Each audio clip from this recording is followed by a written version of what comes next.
Come on, it's time for fun. It's time to pick your favorites and decide what is shit. Are you ready for this? It's the tier list. Come on, let's go. It's time for the tier list show.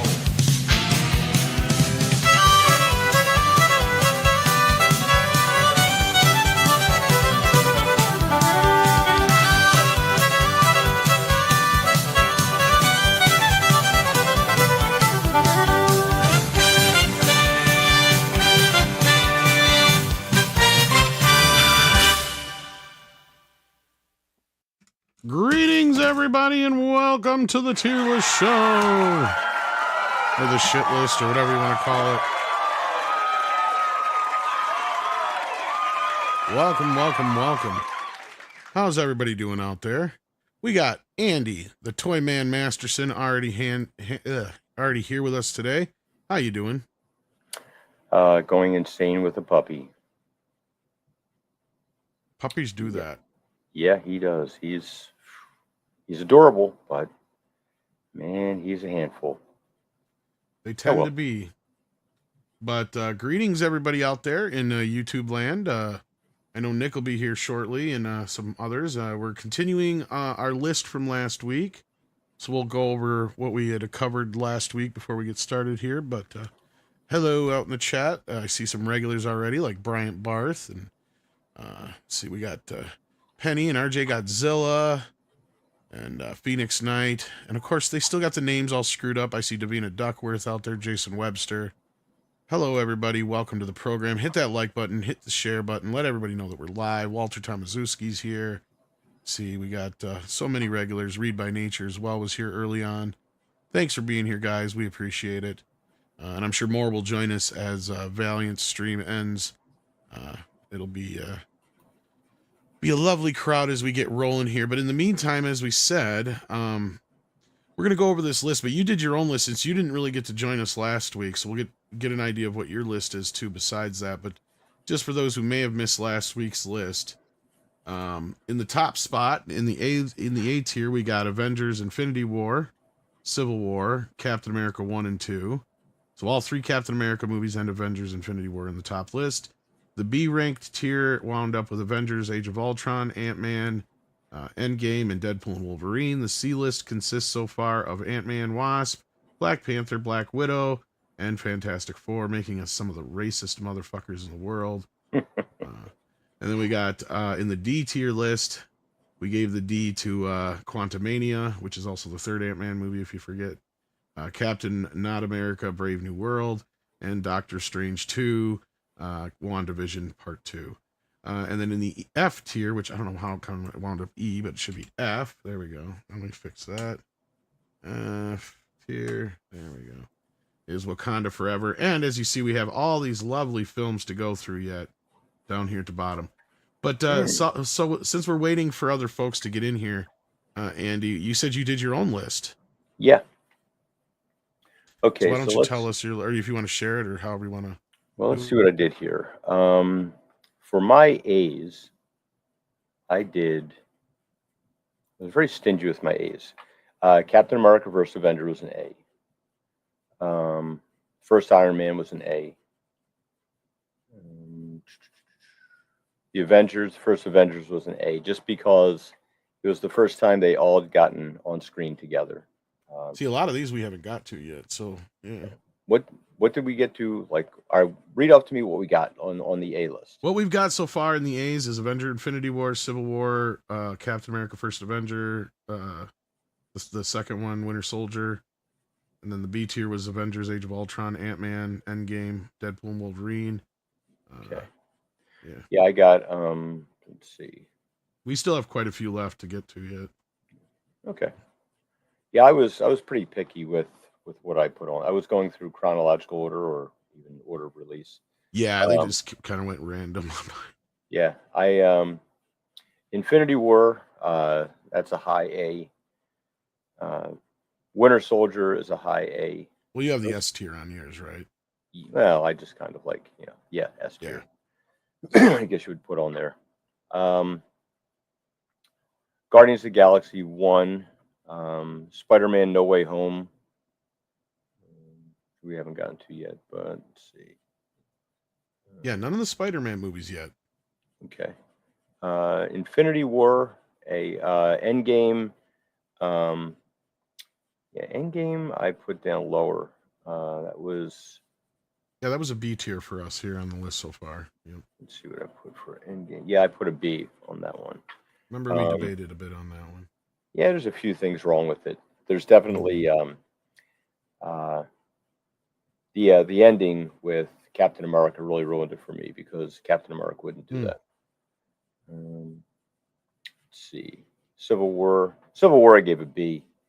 Although it was, I liked most of the action. I thought the storyline was pretty good.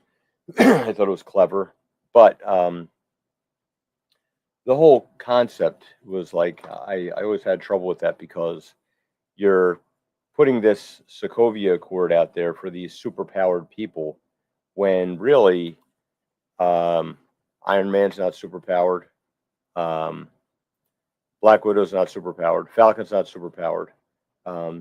Really, the only superpowered people you have, arguably Captain America, Black Panther, who wasn't even part of the team at that point. Spider-Man, Spider-Man, Hulk, Thor.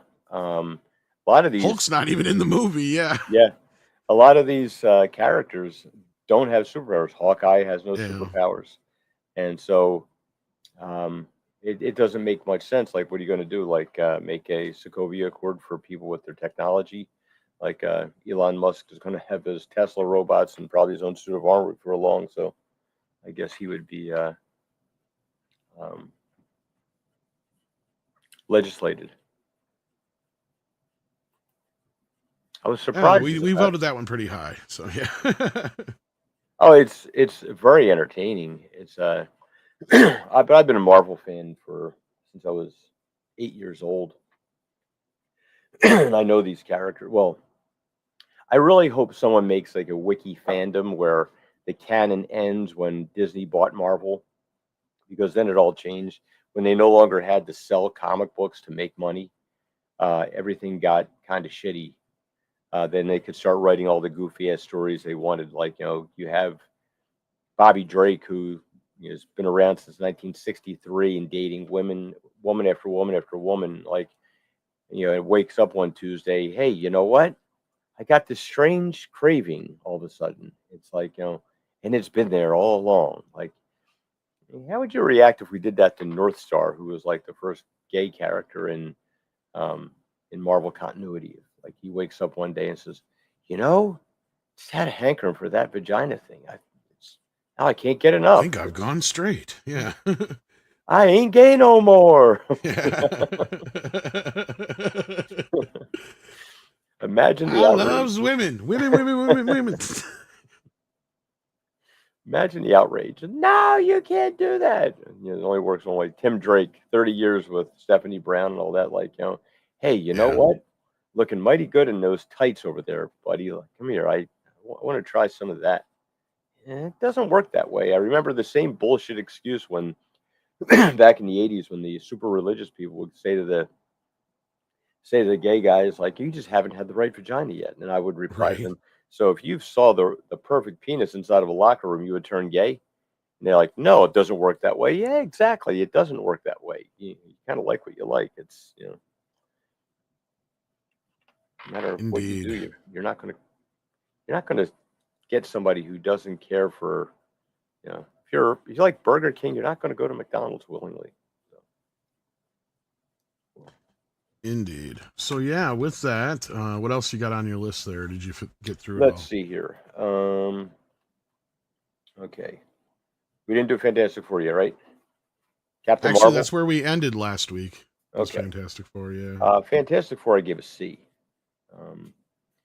I thought visually it looked really good. I thought the first two acts were half decent, although the cast was not really the Fantastic Four that I was used to. Did we do Captain Marvel? I think that's actually where we're going to start tonight. Believe it or not. Iron Man 1. Hey, we got Paulie joining us. Marvel. Hey, Paulie. And we got Iron Man's to come up yet. We got. Hey, what's up? Hey. Howdy. Okay, so we didn't do Iron Man. Incredible Hulk. Did we do that one? Not yet. Okay. Thor. First one. Not yet. None of the Thors yet. Okay, we did Avengers. Andy's got a list, boy. Yeah, he came prepared. Marvel's my thing. Prepared. Ant-Man. Did we do that? Yes, the Ant-Man ones we did. Ant-Man, I gave a B. First. Yeah. That was so entertaining, Ant-Man. It's so different and original. Yeah. I thought I brought it up again. That's what we have so far. I think Luis got done dirty, man. Luis is a low riding van saved the entire multiverse. And where's Luis? the only thing that I had a problem with was some of the villain stuff. It was like he and I thought they could have done more with Michael Douglas. I thought that he could have been, he could have used his intelligence more. Yeah. Ant-Man and the Wasp. I gave that a C minus. That's the second one. Yeah, it was entertaining, but like I couldn't get past him. Like remember that kick like that you taught me how to do. Like all right, come on, kiss her ass some other time. That's just be a hero with it. Right. Shang-Chi, did we do that one? Nope, that one's still coming yet. Eternals. No, we haven't got that far yet. Okay. Doctor Strange, Mom. That one we did get to. That one's on the D list. I put that as an F. I couldn't tolerate that. I'm just loving how Andy's like running this list totally different than the way Tom does. Well, no, this is his own personal list. I know it's just fun. Yeah. He's like, no, we haven't got that. No, we haven't got that. No, we haven't got that. No, well, because he wasn't here last week. Yeah, but we only did half of the movies, so like we got another half yet to go. I can't believe that you guys did that many the last week. I kind of tapped out after. It's like, damn, they're still going. Sure, the pen I grabbed is not working right now. I'll get some water. I'll have to make it work. I don't have a list, so don't worry about me. Oh, you don't have to worry about it. I keep score. And like I said, I know Nick is coming in later. But yeah, in the meantime, so yeah, this is basically kind of we kind of take all the scores together, and if we kind of get in the middle of a tie, then we usually leave it to the audience. So it's kind of an amalgam for those who are new. But yeah, so we left off on Captain Marvel, actually, because these all came out kind of randomly in somewhat alphabetical weird order, how I put them in there. They just plopped them in there, and I wasn't going to reorganize them. I'm just too lazy. So we're on Captain Marvel next. And just to reiterate, here is the main board where we're at so far. So these ones we have already done. And we got half the movies to go yet. So, Paulie, let's start with you. What did you feel about Captain Marvel, and where would you place it?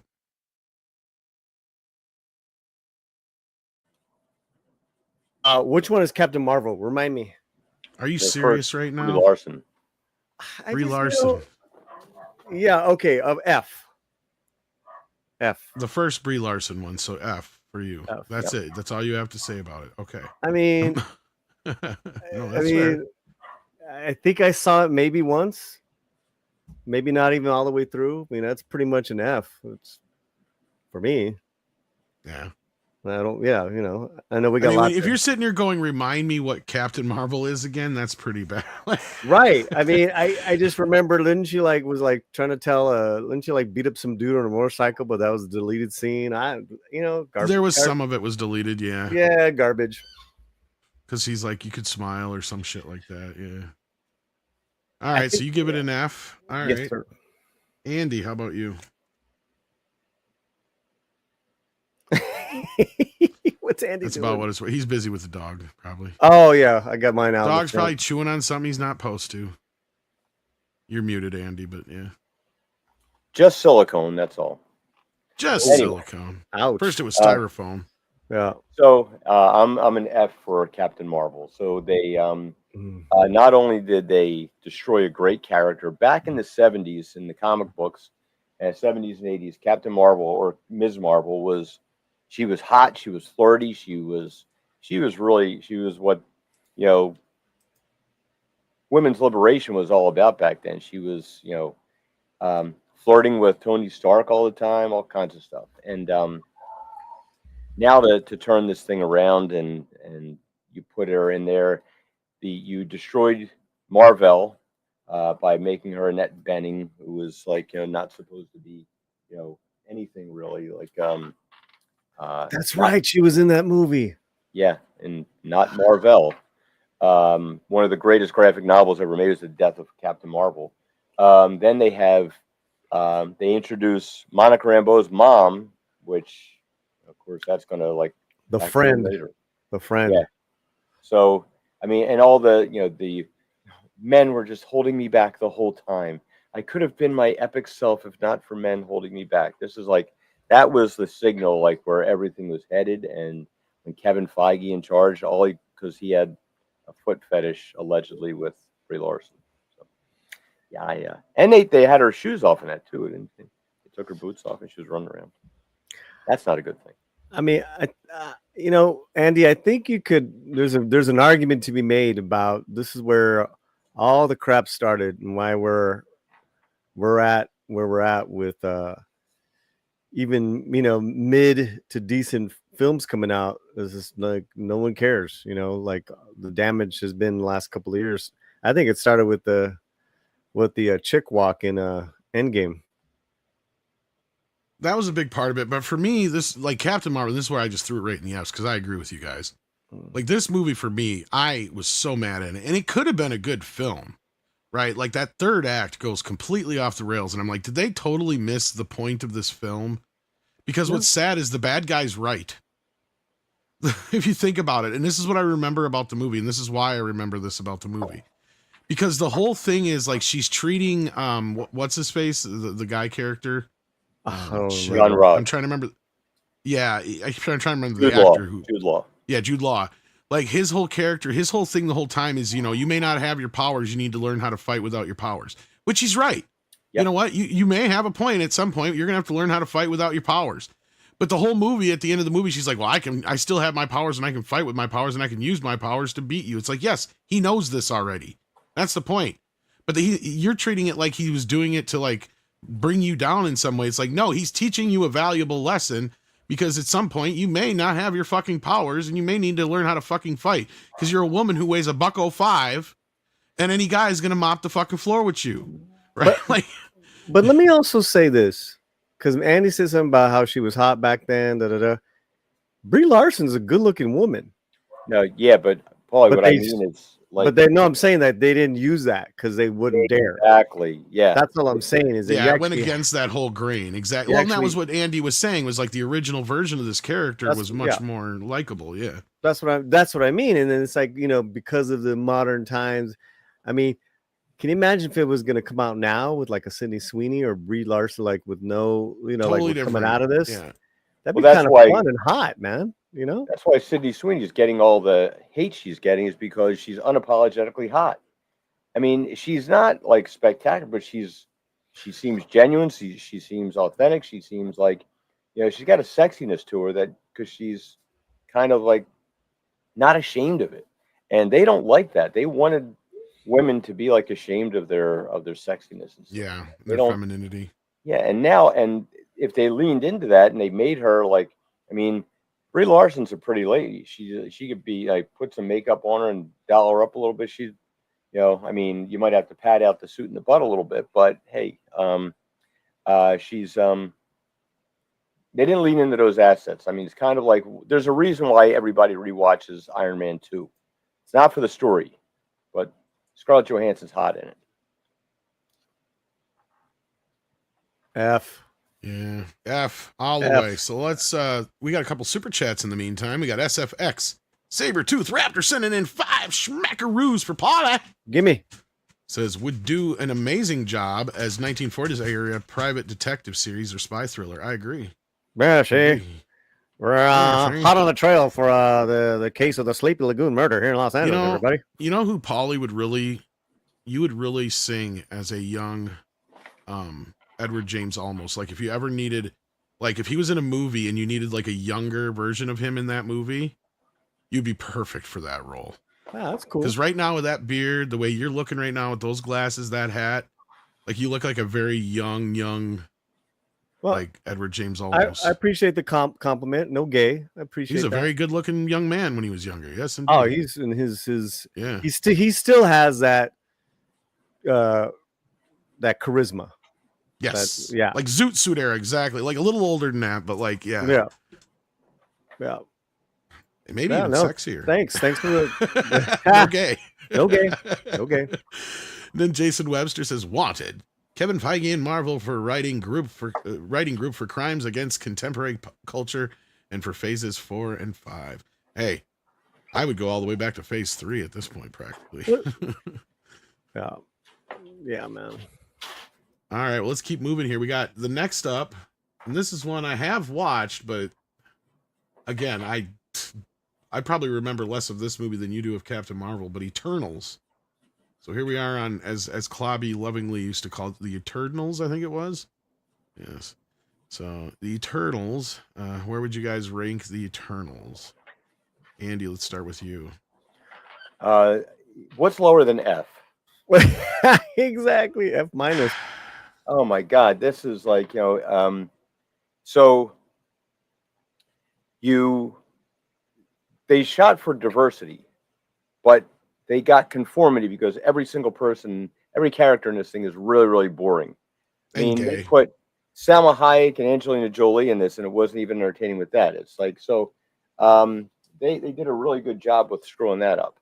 The storyline was like, and basically these characters are, essentially robots, and these Celestials are going to make a broken, handicapped robot. It's like, that doesn't make much sense. It's kind of like, dumb. Well, like everything else they did, but yeah, I guess Larry Fink was really writing the check on that. So they ticked all of his boxes, and they probably got a nice low interest loan from BlackRock for it. But and of course now that's going to be, we have this head, inside the ocean, like sticking up above it, which is of course going to be the source of adamantium now. So, I mean, we might need to be stingy with our F's and D's, man. I mean, there's so many in these two categories, Andy. Is this better or worse than Wakanda or Captain Marvel? Oh, worse. This is. So then it belongs on the F, I guess. Yeah. I mean, that's all you can say. F, yeah, that's all you can say. There should be degrees of F. Yes, I agree. Yeah, in this tier we don't need an S. We need something below. No. Yeah, exactly. F. Yeah. Doble F. I fell asleep. Yeah, I don't know what's worse. A movie that takes itself too seriously and you don't care about any of these characters, or the Captain Marvel where they got this goofball agenda and putting down men. They're both worse. Let's not forget the guy sticking out of the earth. But if you give me a badass story and explains it, it's kind of cool. I don't mind shit like that. Well, you fell asleep, right? Like, this movie was so boring, I started doing like housework and shit during. Right, but then he shows up. The guy shows up in Captain America 4, right? Another movie nobody saw. No, you know what? People are watching it right now. Yeah, I saw it, but it's for free or streaming like that. Yeah. Streaming. That's what I mean. But nobody wanted to go see it in theaters, though. Yeah. No. But yeah, listen. It is a that is a high crime where you put Salma Hayek and Angelina Jolie right in a movie together, and there's no lesbian kissing, there's no badass hot tight out. There's no badass. I don't need the lesbian kissing. I would have took him as like a cop duo or some shit, right? Well, hell no, it's Angelina and Salma. Come on now. I hear you, brother. I'm not saying no, but I mean, I'm not going to force it upon them. No, I ain't telling you. Hey, no force. They'd have been better served. They'd have been better served doing like a buddy cop film, is my point, than doing this shit. A buddy cop in bikinis. Of course, and in lowriders. I'm actually being half serious that they just like, how did you kill the sex appeal of these two women? That's how you do it with the Marvel. That's how you do it. All right, that's all I got. Yeah, so I threw it in the Fs. we got another super chat flying in here from Six, who was unable to join us tonight, but thank you for sending in a $20 super chat. It says Twilight is A tier. Star Wars special editions are A tier. The entire genre of quick and sand porn is C tier, and every cat video ever is A tier. TMNT is straight up mid. Sydney Sweeney is boobs. And Polly's mustache is ... kissable, I guess. I don't know. Very, very. I mean, come on. There you go. $20 right there. It's a lip tickler. That's what Romy said. I figured. Anyhow, thank you for that, Six. We appreciate it, and we're sad that you're not with us tonight, but hopefully you don't work too hard anyway. But we've got Thunderbolts up next. Now, I haven't seen this one. I think you have, Paulie. I don't know if Andy has. I have, yes. Okay, Yes. so it's up to you guys. I have not seen this movie yet, so I can't comment on it. I actually enjoyed Thunderbolts. I thought if this had been a healthy franchise, it would have been okay. A lot of people put down the whole mental health thing of it and stuff like that, but I think it made sense in the context of things. Ironically, I think that they kind of proved their own point with why you don't just give superpowers to just anyone, which is sort of the thing with the new Captain America going on there. It's like they obviously referenced some stuff back to Falcon and Winter Soldier, which was some of the dumbest things I've ever seen. Like number one being the super soldier serum doesn't give you muscles; it just makes you stronger, and you can still look like scrawny little toothpick girl and stuff like that. So, because I guess the actors didn't feel like working out and hitting the gym. Hey, how about the little unearned trophies there? I thought that there was no way they were going to beat that character without outsmarting him, so I thought that was pretty good. I thought the girl bossing was toned down. It really exemplified what a great character Bucky is because he shines above everybody else in it. John Walker is doing his job as a soldier. He's they're trying to give him shit, but he's very effective at what he does, and they complain about it, but he gets the job done. He does what he's supposed to do. He comes out looking really good. And I was happy to see that they took out Taskmistress. So if this had been a healthy franchise, I think that would be right up there with like a Ant-Man and the Wasp, kind of entertaining, but not too crucial to the film. Well, it looks like it could have been their Suicide Squad had they played their cards right. Yeah. It was. I thought it was pretty entertaining, and nobody really got on my nerves. And there's some powerful scenes in there with Florence Pugh and David Harbour.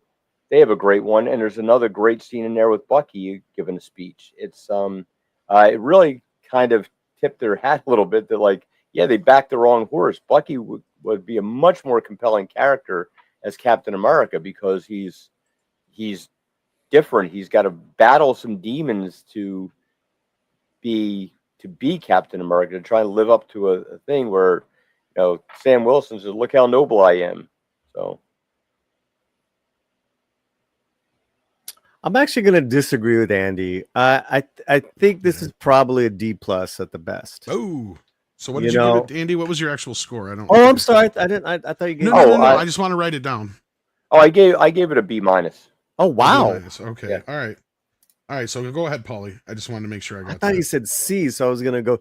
Okay, I'm gonna stick with. I'll go. I'll go C-, because I thought you said C, so I'm gonna disagree a little bit. I think Bucky was shoehorned in there. He was, it was like they shot it. They did the reshoots with him with this character. Agreed. You could tell. Yeah. You could tell. I mean, he's very likable. Sebastian Stan is very, but the thing too is they're all very likable, great actors. There was some actually interesting character work there, but it's not offensive. It's not terrible like the F movies or the D movies. It's a very strong, mid movie. I think 10 years ago, this would have been like, wow, this is really good. It's really interesting how they've taken this. this different direction, but it's kind of been done already, and this is not how you want to come out after Captain America 4. Maybe it'll have a better shelf life. Maybe give me a couple of years, I'll watch it again. I remember watching it and I was like, wow, this is really dark. This is really different. All right, at least they took a swing trying to be, in this director I think is going to be doing X-Men. We'll see. But yeah. That's I pretty much agree with you with that. That's what I was saying. I think if this had been a healthy franchise, it would be an entertaining film. I think a lot of these, what's dragging them down is the baggage that's attached to them. There's so much bad that's been accumulating over the last couple of years. When you get something that was it wasn't horrible, and it gave me something that was a departure from everything. It was different. And I like that about it. It wasn't the same, there was a few jokes in there, but it wasn't overloaded with a lot of the dumb humor. Right. But it was definitely different, and I appreciate it. You guys really aren't too far apart if you think about it. I mean, you're a little far apart from my poll, or for my list here, and that's why I put up a poll. I'm going to let the audience decide on this one. But really, I mean, he's on, you got B-, he's got C-. You guys are really not that far opposed to each other. It's not like, one person's like, oh, this is an A all the way, and the other person's like, oh, this is flat out F. Right. It is in that middle ground. So you guys are kind of more agreeing than you're disagreeing, is what I'm hearing. Oh, yeah. Like, you know what I mean? Like, yeah. And the other thing too, the only thing I really did not like about it was, I think Julia Louis-Dreyfus is horribly miscast. She's like, you need somebody in there who could be like, and look, she's playing Veep, which is a comic character. It's not a comedy character. It's not. You should have somebody in there who could be like a ruthless kind of like, government, like, two-faced, double talking, at what point does it matter at this point? That kind of person, who is really, really hateable, but I don't think she'd take the part. But anyway, yeah, that would be a thing that is in the negative category for me. I thought the story it went pretty well. Was it kind of dopey? Yeah, but it was comic book. It's like they deviated a lot from the comic, but these days you're getting like it's comic book in name only. They're barely resembling the Fantastic Four. Those weren't the characters that I read when I was younger. It was like, and I did 20-some years of Fantastic Four, but they weren't. It's kind of a shadow of like, it's sort of Reed Richards, sort of Ben Grimm, sort of Johnny Storm, sort of Sue Storm. Nothing at all like Silver Surfer. Yeah, we'll leave it up to the chat for now. So go ahead and vote, guys, and we'll see what you guys say here as we move on to Iron Man, the first Iron Man, which you had on your S tier, I believe it, or A tier, however you want to put it, on yours already. So, I mean, if you want to say anything about it, since we're waiting for Paulie to come back anyway. I thought that it was as close to the actual comic book origin story of Iron Man or any comic book character pretty much you're going to get. It was really, really close. Yes, they swapped out Vietnam for Afghanistan. The villain, was a little, you weren't fighting the outright communists and stuff like that which you did in the original Iron Man, but they really hit the right spots with it, and really showed. Stanley made a statement one time that we're in an era where the it's the 60s. Everybody's like anti corporate and things like that. And he said, I'm going to make a capitalist mogul that you're going to like, and you're going to like him despite yourself. So I thought that was pretty cool. And they stuck to that too. It's like, I mean, Tony Stark is that guy. He's a weapons manufacturer, but you like him because he's Tony Stark. I thought that his portrayal of Tony Stark was not exactly like what I had pictured in the comic books. When I read it, he was more like like a Howard Hughes kind of guy. He was with a little bit of Clark Gable mixed in there, kind of suave and instead of so much quippy and whatnot. But yeah, I thought it was pretty good with keeping to the story. It flowed really well, and it got the job done and started the whole ball rolling. I could rewatch that over and over again. Yeah, I'd say it's a really great origin story. We got Six firing in another $10. Thank you so much, Six. Says hi, Six. Andy, with a little gee there. Says congrats on the new puppy for puppy that for some reason hasn't made it on screen yet tonight. He was before the show. Yeah, I had to evict him. He was chewing everything and Chewing on styrofoam and other things. Yeah. metal wood. Like he brought in this rock. And he was chewing on the rock. Aww. Poor dog. What kind of dog did you get? He's a mutt. He's a mutt. Yeah. And he's adorable. He looks a little bit like a beagle mixed with some kind of. He's definitely got some American Terrier in him. Yeah, I was gonna say some kind of terrier. Yeah, that's what I was looking for. Yeah. He's got the target dog nose. Cute little shit. Yeah. Oh my God, Tom. Yeah. So all right, Iron Man is where we're at, Paulie. While you stepped away, where would you rank Iron Man, the original OG, all the way? It's an A, baby. It's an A, you know, and I can see tonight just be so entertained. Like you said, origin, and also too, you know, the thing with Robert Downey Jr. Not a lot of people are sold on him being Tony Stark, right? Not at first, yeah, they weren't sure what to think of that. So you know, then really good casting with that gentleman that helped him make the suit in the that was a great little subplot. In which was, you know, a little tragedy, a little motivation, which I really liked. Yeah, it set the whole thing off. Wow, clarity of story. I mean, we can like keep going down. You're like all the things that they seem to be missing right now. So yeah, it's a beautiful A. It is a beautiful A, all right. No, yeah, I agree with you. This is up there with like Superman the movie and such, in my opinion, as far as like great superhero films. So, I mean, I agree with you guys. Like, this is one of those movies that you can just watch anytime, right? It just is so great. And yeah, it just does the origin story so well. But then, right on the heels of it, we got Iron Man 2, which by some was not as received as well. So, Paulie, what did you think of Iron Man 2? Well, I don't remember it. Whiplash and Mickey Rourke. It was hilarious. And ScarJo. Yeah, it was fun. You know. C plus. I can't give it for you. Yeah, I can't start giving everything A's and B's. So and my C's are very rewatchable. I'll rewatch a C. You know, not like an A, but if it's on okay, got nothing to do. Oh, okay. I'll watch it. Fair enough. Andy, how about you? I give it a high C, almost a B. Orange or cherry flavored? Or Ecto Cooler? Ecto Cooler. Yeah, I liked.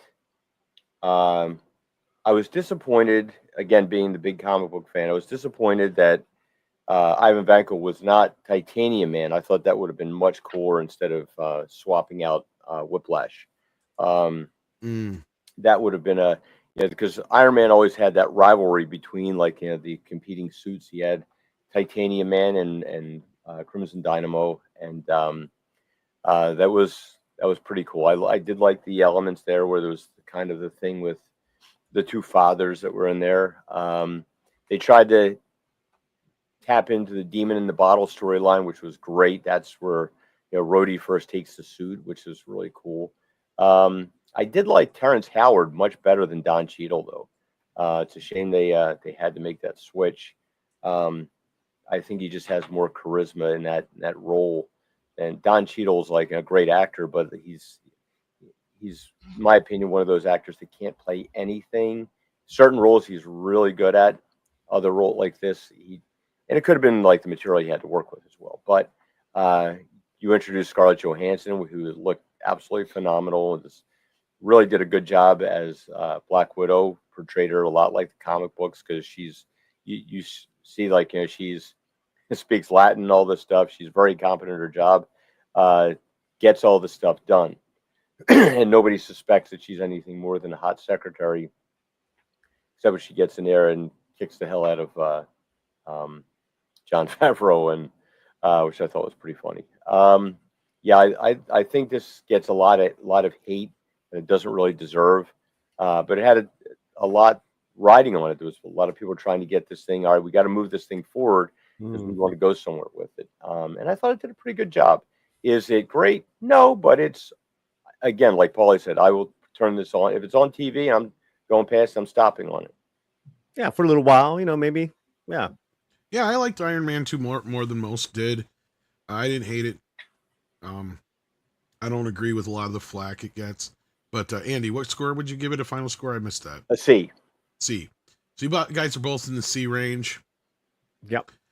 Honestly, I'd probably go more closer to B, but I think it'll land fine in the C. All right. So then just to butt in. Sure. I mean, if you're gonna, because you already had Deadpool and Wolverine as a B.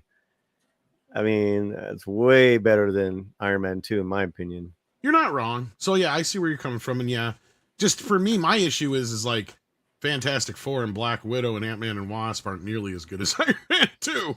Maybe Black Panther, but this might be a list. Oh, you already did 4 steps? Yeah, we did 4 steps. Yeah, it landed on C, unfortunately. That's what I would give it. Yeah, but I mean, honestly, this is the first time I can actually see a reason to have an S tier, but it's only because there's just so many movies. Yeah. Like, I can actually see the reason for it. But any other time, for me, it just makes no sense. But anyhow, the next one up is our first Spider-Man title, Far From Home. This would be the second one with Jake Gyllenhaal. Mysterio. And I'm going to start off on this one because of all the Spider-Man films, this is one I disliked of the new trilogy. Didn't really care for it as much. A lot of the complaints that people had about Spider-Man Homecoming, I have about this film. Like, everybody said, oh, it's Tony Stark this and Tony Stark. Like, no, Tony Stark literally looms over this movie, right? Like, it is just too much. And Mysterio's kind of half-ass wasted. I didn't care for how they treated him, but some people like it. This is one I'm going to have to say lands somewhere in the C range for me. How about you, Paulie? What did you think of the second Spider-Man? It was pretty lame. It honestly was lame. So C-. Pretty forgettable. Same area. Okay. I mean, like, yeah. I mean, I like the movies that are in the C way more than this one. So I might even do a D. Yeah. Andy? This is a low C for me. There's certain things I liked. I thought it was imaginative the way they did the Mysterio thing. I wasn't thrilled with I mean, it was great seeing like the misdirection there. I thought that worked out pretty well, especially like when you have everybody like in that cafe and they all come out and they're like, oh yeah, they brought all the guys back that like had been fired from Tony Stark's company, and they were all had an axe to grind with him. I wasn't thrilled with the whole glasses thing and Edith and all that. The Zendaya parts, like, I don't know. I might have some issues. I remember watching her on the little dance show with my daughter used to watch with her on it, her and Bella Thorne. And she's got in this, I've seen her do some things where she's actually likable and charming. But in this, like, they just tell her, like, all right, put on your PMS face and really just be cranky the whole time. And you're supposed to be a Mary Jane character. And Mary Jane is the complete opposite. She's lively, she's bubbly, she's like life of the party. But it's at best a C for me. Yeah, this is right after Endgame where Tony Stark sacrificed. So it's definitely like a eulogy for Tony Stark, which might have been okay at the time, but it didn't age well, I don't think. And it also created a bunch of problems too, because it set up the whole thing with Doctor Strange, which him just meddling with that was completely out of character for him. So yeah, C, definitely C. Paula, you want to change it to a D, or you want to go Yeah, with the D? D. Yeah, because I was going to say, if you go with the D, we're going to put it in the D. And the reason I say it belongs there is because, yeah, the other two Spider-Man movies are much better than, and I have a feeling I'm going to have a hard time arguing for Homecoming in this area. So, yeah. But here's one I think we're going to have an easier time. Guardians of the Galaxy, one of my personal favorites of the MCU. So, what did you say, Paulie? Yeah, man, I'm a newfound James Gunn fan, and Guardians was wonderful. So, I could watch it again and find something like another layer. I can, and just keep, and just be entertained. I think they lost it in 2, but we'll get to that later. But yeah, Guardians A. Awesome. Andy? Definitely an A. My only complaint about it at the time was James Gunn completely changed so many of the characters, especially Drax. I really liked Drax in the comic book, and this was definitely not Drax in the comic book. But I liked what he did with the character. He was funny. He was, good comic relief. And the story was like it was so different. So it really broke that mold, and you have to give it credit for being so different. You're looking at a time when people were like, well, we can't do this in a movie. We can't do this in a movie. And here comes a talking tree and a raccoon. It's like, that was great. So definitely A tier for me. Absolutely. So yeah, I'm in the same boat, so I can't argue with that, guys. I'm glad to put it there.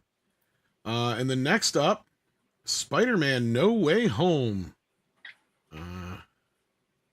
Go ahead and start this one, Paulie. But is that the last one? That is the newest one, yes. That's the newest one. With Toby and Andrew. Yeah, it's a B plus. It's kind of lost a little bit of rewatchability for me. It was a lot of fun in that theater, and it was great to get back to the theater, after all that craziness. So that's great that movie could do that. And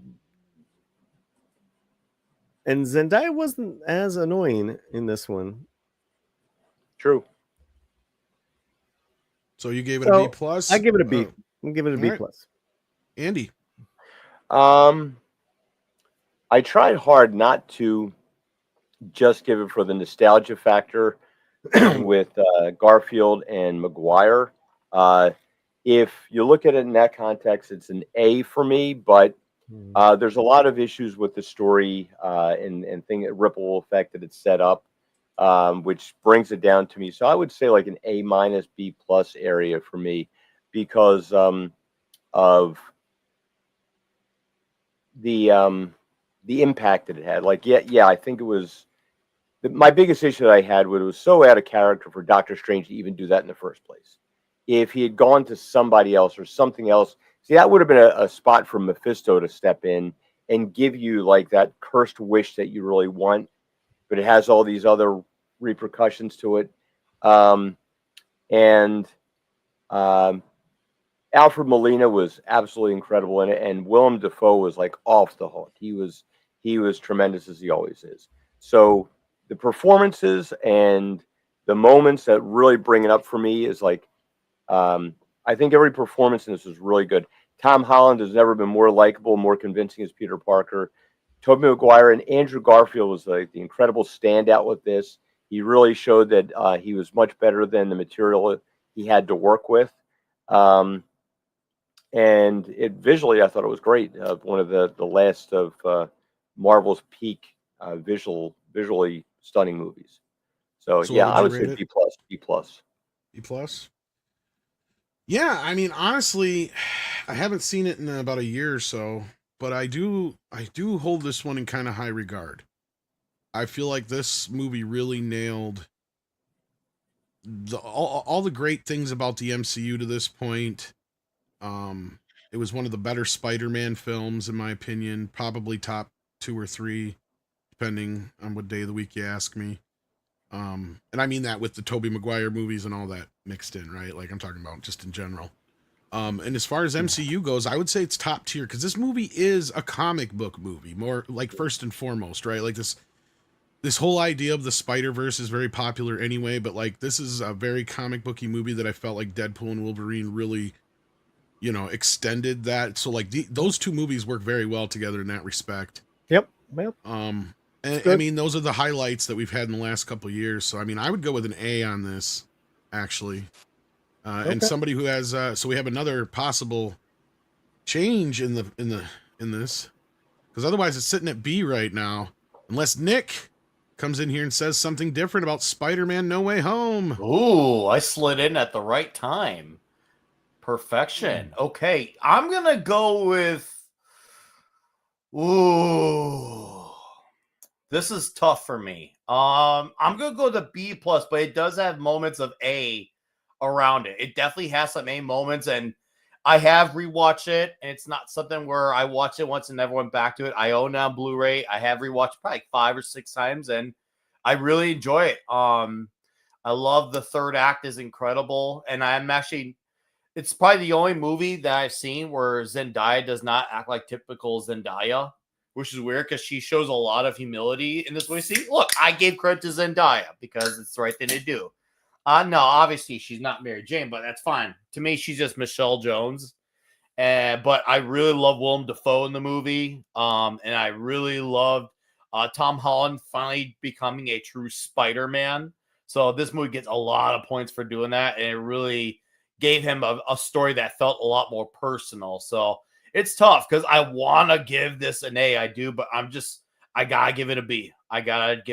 But do love this movie, and I'm liking Tom Holland's suit at the end of the movie. That scene, I straight up probably had a brogasm, and then a chubby, and then another brogasm after. Isn't that the new one going into the new movie? Yes, it is. It looks so good. It's so good. Oh, were you like were you looking at it? Were you like jizzing all over yourself looking at the new film, new photos today? Trump was gonna come. Oh, he's got nothing compared to what I. Oh, you're gonna come. So, I trust me, every fiber of my being was let out from that. Like I think my flesh flew off like my skeleton. So no, but you're right. It had moments of brilliance, a lot of beautiful moments, and then that like just that cool thing where he's like, I'm gonna go old school, listen to the radio comm, put on the satin suit, flex. Yeah, that's a great ending, man. Dude, right? I loved it. I like how they brought it to like a Christmassy ending too. It was fitting considering that the movie came out in theaters in December. So I'm not going to be that guy to say, oh, it's a Christmas movie, but it felt very timely and perfect. And I like it when movies sometimes have that surprise on you. It felt like it was finally setting him to be the street level hero that he's supposed to be and what we expect out of him. So I liked it. I really, really enjoyed No Way Home. It feels kind of weird saying all this and still give a B plus, but still really enjoyable movie. And I'm happy that I saw it with my parents and I saw it with my kids, and everyone just absolutely loved it. Both experiences. So what would you rate it? B plus. Oh, you guys, I tell you, dude, B's really good. He didn't change it though. Good. If he would have said A. Yeah, it would have changed things a little bit. We'd have been at a tie, but now it's that's at a B. Really look at that B list. It is, but I'm just being a shit. Yeah. You want everything in A. I wanted it to be an A. Anyway, Incredible Hulk is next with Edward Norton. I actually enjoyed this movie quite a bit. What about you, Paulie? I like this movie. I saw it. I actually saw it recently. Rewatched it recently. It's a good comic book movie. I would say C. Shout out to Master Higan. Excuse me, not Higan. Master Hickson Gracie, who slapped the shit out of him when they were doing the breathing exercises. So his cousin is my master in Brazilian Jiu-Jitsu. So big shout out. I was just like, I remember when I saw that in the theater, man, I was like, what? Yeah, well, good flick.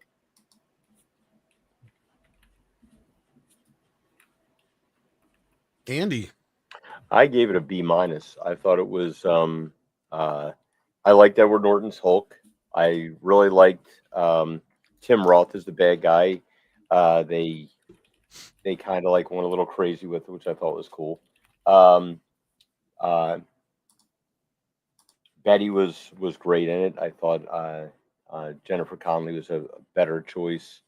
Was it Jennifer Connelly or which one? Anyway, um, Edward Norton is great in it. I loved the stuff where like the Brazilian Jiu Jitsu, where it's like you're on the mat and you're getting like mauled a little bit. That's great because like if anything's going to teach you how to control your temper, it's like rolling around, or else you're not going to last long. Um, I thought it was really cool. I thought that was probably the best Stanley cameo, where the drop of blood gets in his soda, and he drinks that. Yeah, I thought this is it's a shame looking at the job Edward Norton did, which I felt he channeled a lot of Bill Bixby in his portrayal.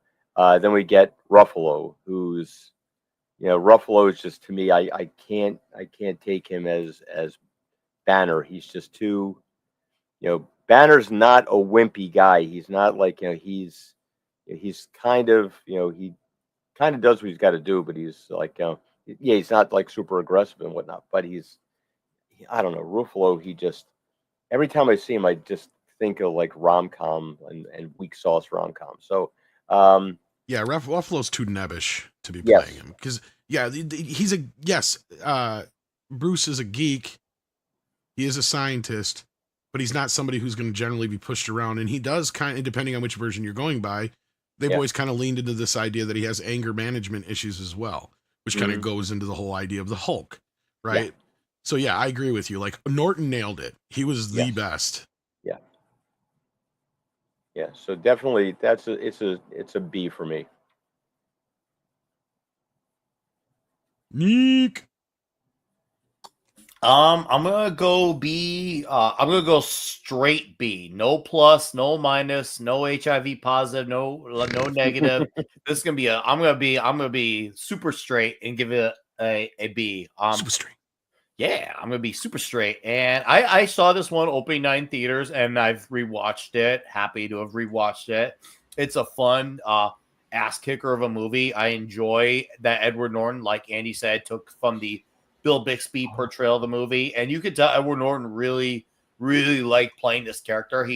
I remember reading the interviews with him about how he's really excited about doing this movie. I love the fight at Harlem to him, the Abomination.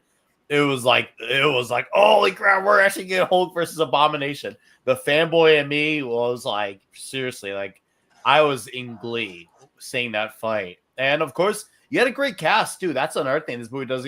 I mean, you had Tim Roth, you had Liv Tyler, what's his face playing Thunderbolt Ross. They had a great setup with the leader as well. Obviously, it didn't pay off well, but at the time, I was like fangasming about. I was like, "Holy crap, we're gonna get the leader!" Like with the whole Mr. Green thing. Oh, I love that angle. It's such a fun movie. And then, of course, like from the Hulk Abomination to the whole Mr. Green setting up the leader, and then on top of it, having Tony Stark show up at the end, dude. It was a very magical time for me at the theater. It was a very magical time. And then my DVD player probably got crushed from the amount of plays that Iron Man and the Incredible Hulk got. So, yeah, right in the B. All right. So, yeah, it sounds like this is going to wind up in the B because I'd like to kind of lean into the A, but I'm too generous. So, yeah, I think you guys are right. I can't remember what I said. Sorry, man. I think did I say C? You said C, but we've been trumped by the B's anyway. So. Yeah, that's fine. That's fine. And even if I gave it an A, it would still wind up in the B. So yeah, because you gave it a C. So yeah. I kind of do an law of averages. And the next one up is a real piece of crap. The Marvels, and I blame Yellow Flash for making me watch this thing. Otherwise, I never would have wasted my goddamn time. I'm gonna give it a big fat F. And actually, I will say this. I'll say one good thing about this movie. It's better than the first one. And the only reason it's better than the first one is because it's under 2 hours long. Yeah, Polly, go ahead. it's an F dog. You know, I I the reason why this has like any type of place in my heart is because I saw it in at the theater with Chris Gore, Dante, all like we all went and that we had a good time just fucking hating on this film. So that, but no, this is really bad. What's her name that plays Monica Rambeau, the actress? She's very, very, very cute woman, good looking woman. And Iman Vellani is just done dirty, man. As far as that's a very like charming, what's a peppy type of personality that does really well on film, but just a crappy character. But I know that she loves comic books as well and superhero stuff. Nick Iman Vellani. Yep, can So confirm. she's endearing. She's very endearing. So it kind of sucks that was in such a terrible film. But yeah, that's it. Andy, did you see it? Yeah, it's definitely an F. There's Paulie's right. Montalani's got the only bright spot in it, and she does a really good job working with absolute shit. And when you can actually stand out with that, it's of course, it's just that Monica Rambeau thing with the after WandaVision, where she's like, they'll never know what you gave up for them after you imprisoned them, enslaved them, and all that. Like, well, they'll understand. Like, they would have done the same thing. You destroyed the character there. It's like you've got no. So one of the things where they identify with the villains more than the heroes. This thing was cursed from day one. It was cursed with carrying over the shitty portrayal of Carol Danvers, cursed with the shitty portrayal of Monica Rambeau, who is a great character. I remember when she was first introduced. And of course, like you put Nia DaCosta in this, was to direct it, and who was like trying to make her movie. Like, you're supposed to be making a Marvel movie. It's not about you and like your ideas. Like, make the Marvel movie, make the characters that people actually wanted, and this violated every single rule. So low F. Yeah, same here. How about we got Nick next. Okay, go ahead. I'm gonna give it a straight D. I know that's weird for me to say it, but I'm only giving it a straight D because I did enjoy Iman Vellani in this movie. It felt like she was the only one who genuinely cared. I didn't watch the Miss Marvel show. Did it tempt me? I'll admit it kind of did because of how much I enjoyed her performance, which is saying a lot because I remember when the All New All Different comics came out and I took a look at a few of the pages and it was very off-putting. So I'm gonna give it a straight D. No, everything else was absolutely, it was an absolute atrocity. The CG was awful. Brie Larson was not any better in this movie. It's like, okay, great, you got into shape, awesome. I'm glad you at least took that into consideration, but that didn't make the movie better. Some it did, but not for me. Mon Vellani, she really gives this a point or two. And I liked her family too. I guess I'll get, if I got to add anyone else, I did like her family in this too. I know for some that could be. I didn't see the TV show. Like I said, I'll admit I've been tempted to watch it because of how much I enjoyed her. I know for some people it was a little too much of her. I thought it worked. I like the young, youthful character who's there, who's got the energy, who's being the life of the room. And it kind of worked out because the other two were the lifeless out of the room. So it was nice to have her be that contrast. So I'm going to give it a D because the fights are not good and the suits were really not good at all. And man, what a waste of a movie and what a waste of a an actress who I actually kind of liked after seeing her in that movie.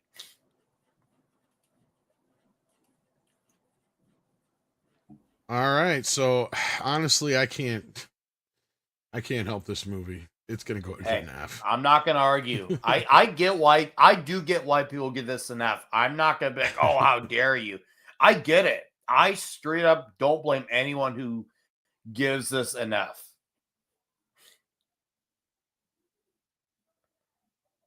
All right. Well, the next one up is Thor: Love and Blunder. Who wants to start? Didn't I don't even see know it. if everybody's seen it. I was gonna say, yeah. Andy, did you see it? Yeah, I watched this just for the hate watch. So when I was growing up, we had a little farmer's market down the street from us, and they would sell the half cover comic books for 11 for $1. And my dad realized, like, I could spend $5 and keep these kids quiet for a week. And so my brother Ed and I went, and we would each get like $3 worth of comic books. A lot of them we would buy the same issue until we got smart and bought everything else. Ed's favorite hero was Thor. Mine was Captain America. It's always been. So I felt kind of guilty that Captain America movies came out so good, but Thor movies tended to be kind of shittier. Now, the only thing that I liked that Taika Waititi did was he made Thor as powerful as he should be. The rest of this is like it's garbage. The portrayal of Zeus was awful. It was like this guy when he said I'll destroy your mythos in a minute, I have to give this thing an F. It's like it let me down on every conceivable level, and not just because of the stupid girl boss, like female Thor, stuff like that. It was just shit icing on the shit cake. Oh yeah, it was cringe from top to bottom. I agree. Yeah. Yeah, there's nothing redeemable about this movie, and I just can't find anything good about it. So yeah, it's an F. All right. Paulie, did you see Love and Blunder? He must have pulled out. Did you pull out? I mean, could I blame him for pulling out Love and Thunder? No. At this point, I think we're just going to de facto give it an F. Yeah, I fucking hated it. It was horrible. Let this movie get fucked in the ass. It's okay. Some things don't. Some things just deserve it dry, and this movie does. It so does. All right. Speaking of Thor, we got the Dark World, and because of Love and Blunder, I think the Dark World fares a lot better. So, what did you say? What do you say, Nick, about Love or the Dark World? I'm gonna go with a D plus. I finally gave something a plus. I feel like D+. Tom Hiddleston is great in this movie, and I feel like they had a great concept, a great idea, but they fumbled the ball miserably at the concept. All right, Andy, what would you say about Thor: Dark World? I'm definitely in the D category with this. So a couple things that they ruined Malekith for me, because like I thought the comic book was really pretty cool character in the Walt Simonson run. And Curse, they kind of ruined that too. Loki is Tom Hiddleston is the shining star of this thing.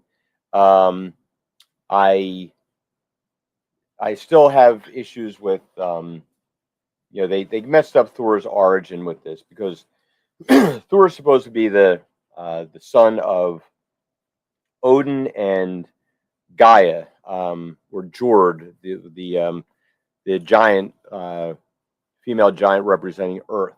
So he's like the bonding of heaven and earth together. That's why he's so much more powerful. And they just kind of make Renee Russo his mom too, and that was kind of unfortunate.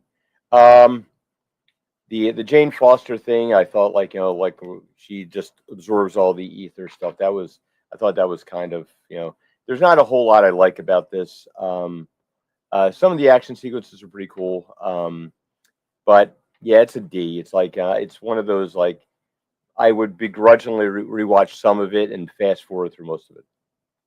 I had a girlfriend once who absorbed too much ether. I had to take her to the emergency room. Such a junkie. No, I'm kidding, of course. Paulie, we missed you on the last one, but where do you land on Dark World? Let's just see. All right.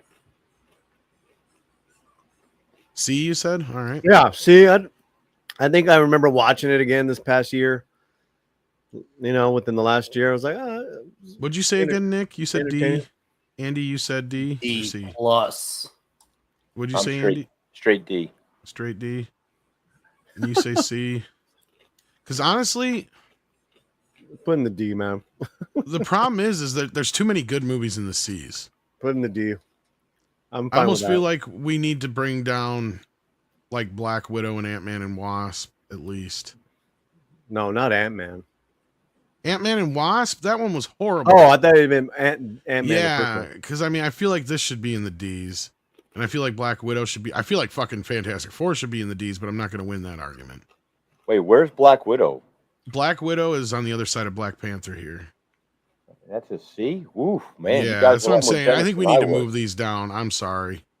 I know Black the Panther, I'd put guys up. were too nice to these last week, and I was one of the people who was too nice to Black Widow at this point. Oh, But I almost Black want to Widow. put Black Widow. Fuck, I don't think Fantastic Four deserves to be there. That's Black just Widow. irking. Black Widow No, should I have been. like those C's. Fine. All right, we're talking the original Thor now. I'll start out with this one because I love this movie. The first 4 films in the MCU are fucking stupendous, of course. And Thor is no exception. Definitely A tier in my opinion. Neek! Marvel Man, where do you place Thor? This is very conflicting for me. I want to give it a B minus, but I think I have to go with a C plus because I hate the fact that we get the first movie with Thor ever and he's already lost his powers. Now the fights are cool. I like seeing the Frost Giants. I love seeing Loki. I did like Chris Hemsworth in the movie. I did like how badass he was. I appreciated the fish out of water element right off the bat. I love the nod to Donald Blake. So there's still lots to love about the movie, but to me, it was just right away. It was just, oh, we got to already make him be powerless. So that was kind of off-putting for me. That definitely rubbed me the wrong way when I saw it in theaters, even though there's still a lot to love about this movie. There's makings of this movie that I'd go as far as to say even is like a B plus to it, but I'm gonna have to go with a C plus just because that was that off-putting for me. The first Thor movie, and we're already having him depowered. So yeah, sorry guys. I know, but trust me, I don't hate the movie. I don't even dislike it. I've rewatched it a few times, and there's things I appreciate about it. I really do, but come on. Thor lost his powers in his first movie? Come on. All right, Andy, what do you think? I'm going to give this a B. Ironically, I liked the depowered Thor because I think the repowered Thor, the resurrection thing, when Odin, the teardrop falls down and the hammer like flies back into him, I think is one of the most badass scenes that Marvel's done. And then he kicks ass with it. My objections to it were, I understand why they, were reluctant to go and make them gods, and they had to make them aliens. They were doing the whole ultimate storyline idea and stuff like that, but I think that was stupid. The casting of Sif was way off. Sif is supposed to be stunningly beautiful. And the girl that played her was like pretty girl, but an athletic, but yeah, she wasn't Sif. I thought the Warriors 3 they did a good job with them. And Thor was not as powerful as he should have been. That was my I didn't like that either. Yeah. Which I don't think they got around to making Thor as badass as he should have been until Ragnarok, but I had a whole bunch of other issues with that anyway. Yeah, and Kenneth Branagh's Shakespearean tone with it, I thought was done really well. Uh, I was hesitant with Anthony Hopkins casting as Odin because Odin's supposed to be so physically imposing, but he did a great job with doing the you really got that gravitas to him where you could he's not taking any crap from anybody. Um, yeah, I thought it was a good introduction. In hindsight, now that they've introduced all these other gods and things, and yeah, we're just going to call them gods. I would love for them to do just actual gods, which of course it's ironic. And somebody probably did this it was intentional that they made Idris Elba Heimdall the White, who was Sif's brother. It's they can it was what made me the most angry about that was he could have been so many other Marvel characters. I would have loved to see him as Blade because Blade is actually British, and have that badass character with a British accent and the black dude. That would have been awesome. So yeah, it's a B for me. It's a low B, but it's a B. All right, Paulie, first Thor. First Thor, B plus. Boy, you guys are making this pretty much easy because Jason Webster says I love Thor. I give it a B plus. Yeah, and I do too. I guess I'd have to say it's in that B range, and that's about where it's going to land. It's got solid B's across the board, except for I think Nick gave it a C, but he's getting trumped on that one, evidently. Sorry. Then we got the first Doctor Strange film. Go ahead, Paulie. How'd you feel about that one? That was a really good movie. Great casting. He was supposed to be the guy that was supposed to take it to the next phases, right? But then they went all whamming on them. He was great to carry on the mantle. They should have went for him. They wanted to be Captain Marvel. No, but that was the plan. Then they changed it to Marvel.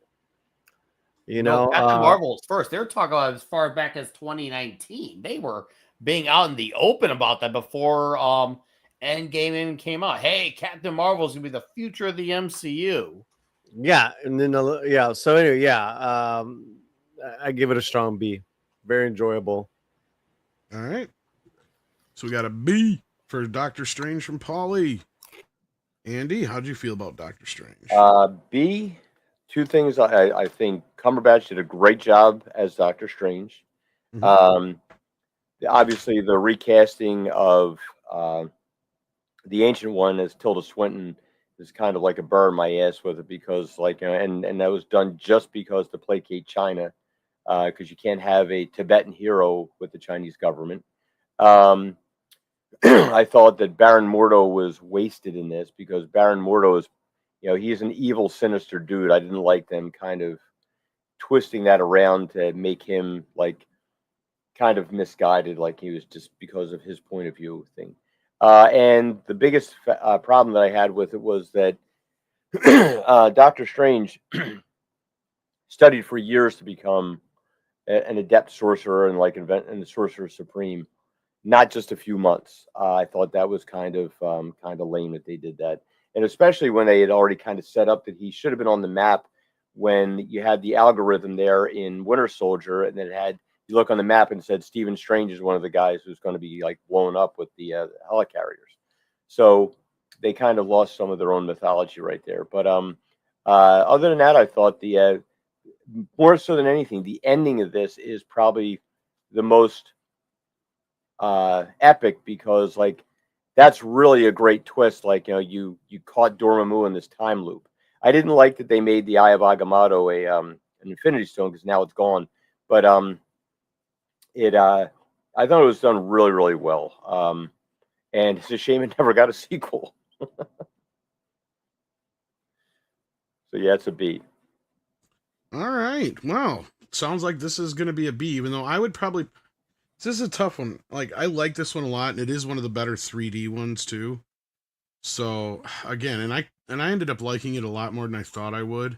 Mhm. But see, like this is where like I kind of dig Marvel is kind of the more trippy side of Marvel a little bit. Like I feel Mhm. like they handled the magic a lot better than DC does. That's one thing I will give DC the advantage on. But uh do you need to run, Paulie? Is that what's going Yeah. on? Sorry, I got to All run. right. No Love you problem. guys. Go ahead and plug your wares and get on out of here. Just watch our videos, subscribe to our channels. Much love to the panel and to the chat. Be well, everyone. Peace. Take See care, you, dude. Paulie. Thanks for popping in. So yeah, so like I guess I can accept this landing in the B. Yeah. All right. And we got another super chat from Jason Webster I missed from earlier. Sorry about that. Send in 5 and says Taika Waititi should be arrested for crimes for contemporary popular culture for Thor Love and Thunder. Call it Thor No Love and Thunder Farts. Oh. Yes, indeed. It is a crapper. And thank you, Jason, for that. And now we're on one of the more debated ones, Iron Man 3. I know a lot of people don't like this movie. But Andy, what did you feel about Iron Man 3? We have Iron Man 3 a B. Had my problems with the whole Mandarin thing, but I thought it was kind of clever. I thought it was a good way to kind of disperse that. And Ben Kingsley as Trevor Slattery is friggin' hysterical. The I could have probably done without the super powered Pepper Potts and with that, but it really showed. It's kind of funny because this movie with smacks Ironheart into phase 2 because the whole thing about it is that Tony Stark is Iron Man. Iron Man is Tony Stark. It's not about the armor. It's not about the money. He goes to Home Depot and makes himself, whatever he needs to beat this. He wasn't a billionaire. He just went and got the stuff he needed from Home Depot and made some stuff to do battle with it. I thought the multiple suits were pretty cool. Because what's one of the things I really liked in the comic book was they had this hall of armors and all these various suits that were pretty neat. Yeah, I thought it was. I think it gets a lot of hate over the whole Mandarin switch thing, which of course turned out really It's like, wow, could you make it any worse? And then they made Shang-Chi, and they did make it worse. But yeah, I thought it was really good with um, finishing up his arc about that he's not just a guy in a suit. He really does deserve his heroic role. Yeah. Nick. Man, I'm gonna have to go with a C on this one. There's moments here that are really, really good, but then those moments get brought down by things that should not be. So, like for example, there's that scene which had A+ material worthiness until you say, "Oh, Iron Man's not even in the suit," where you say that whole row of people coming down from the sky. That really hurt seeing it like that. To me, that brought that scene down a lot. Then there was the Mandarin twist, which being a comic book fan, that was very polarizing for us. And that's one of those few things where something that's, let's just say, controversial amongst comic fans actually got some level of normie attention. I remember when it came out, normies were actually asking me about, hey, what's this whole Mandarin controversy thing going on? So I remember having to explain that quite a bit at the time. AIM, I like Guy Pearce, but Aldrich Killian could have been done way better. I feel like he deserved better material. And I think what makes it even more tragic is you had a director I like in Shane Black. It should have been better. Now, I did like the scene, where Tony Stark goes to like the grocery store, gets the tools, but it was really the adventures of Tony Stark and not an Iron Man movie. It should have just been called Tony Stark the movie, and maybe my perception of things would have varied a bit, but the Mandarin stuff was absolutely unforgivable. And unfortunately, because the trailers for this movie were killer. If you remember the trailers for this movie were stellar. I remember some people were nicknaming it the Iron Man Rises, because if you remember, it came out 1 year after the Dark Knight Rises, and it was very buttered up to be equivalent to that. And you could say maybe it was to an extent, but ultimately it wasn't. And then the Iron Patriot, having it be Rhodey instead of Norman Osborn. The comic book fan in me really has some issues in this one. And that's unfortunate because there's some elements there that shows you, I feel like somewhere in there, there's the makings of a great movie somewhere in there. But yeah, I'm gonna go with a C here.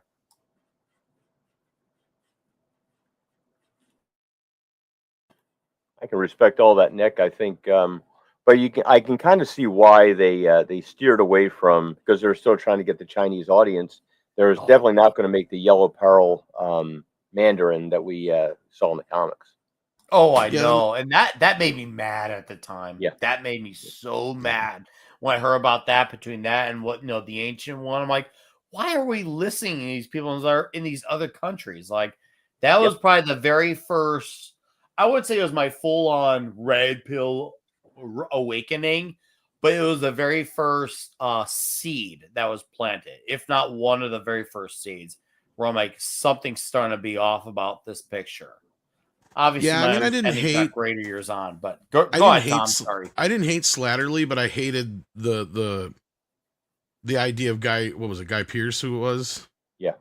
Yeah, I didn't like his character, and then when you find out what they changed and all that shit, like, yeah, like, I mean, look, I totally understand the way people feel about the Mandarin, like, that makes total sense to me, but at the end of the day, the movie has other problems too, so, like, I can't give it much more than a C, although I do like it. I do like it. I don't hate it. It has some moments, and I think, see, I don't mind that because what I like about the fact that he's Tony Stark throughout most of the movie is it's kind of refreshing to get back to once, because, it used to be most of the time these movies, like, if you guys don't remember, like in the original Batman movie, Michael Keaton's only in the bat suit for like, what, 13 minutes out of the entire film? If that. Like, I mean, that's the thing. Like, we used to have to wait for our superheroes to show up in their costumes a lot of times. So for me, it was kind of that anticipation, that build up, the wait for it. But, like, again, I can't disagree with, like, him saving people without being in the suit was lazy. I agree with that. Although you could kind of, discuss that about his whole, thing that he was dealing with. But that's the other problem with this movie, and I can't go any higher with it, is that you have to have seen Avengers to see this movie. Yeah. This is the first time in the Marvel universe where you have to have seen another movie before seeing a sequel. Because even I think Thor: The Dark World got away with, you didn't really necessarily have to have seen the Avengers, I don't think. I'm trying to remember. Oh, no, that's not true either. But I think this came out before the Thor: The Dark World, right? So, because this was the first one right after Avengers, was my memory. And that's why I did $1 billion. So, like, yeah, at this point, everything's like a sequel to the Avengers instead of it actually being, an Avengers. Maybe Winter Soldier could pass. That'd be the only other one maybe I could think of. But even then, I'm sure there's still a few things that tie it to that. But that being said, next up, we got Shang-Chi, a movie I can't rate because I only watched for about 5 minutes till we got into the CGI mess of a fucking fight, and I just shut it off. So, Andy, did you watch Shang-Chi? Yeah, I watched it. I thought I couldn't be any more annoyed by Aquafina until I watched Renfield.